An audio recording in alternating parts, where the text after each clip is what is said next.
Photo ले ले एक बार में।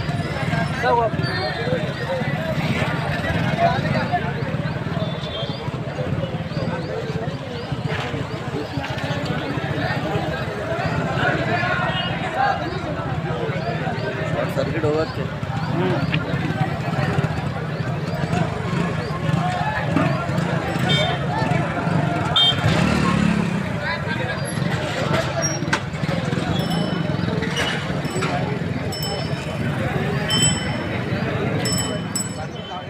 उसको फायर ब्रिगेड की जो ना वो अंदर धार मारती प्रेशर से।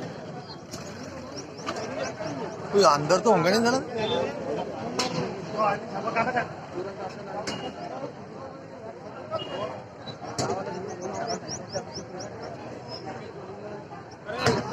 बाप रे बाप, शीशा की तो यार से कुछ भी फुट रहा टप टप। ये तो कुछ भी नहीं, पहले शीशा कितना फूटा?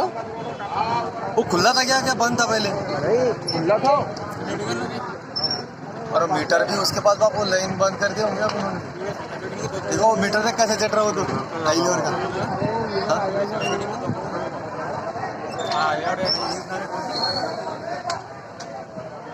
तुम्ही जरा वडली प्लीज नाही अरे ते शक्यच नाही डायरेक्ट.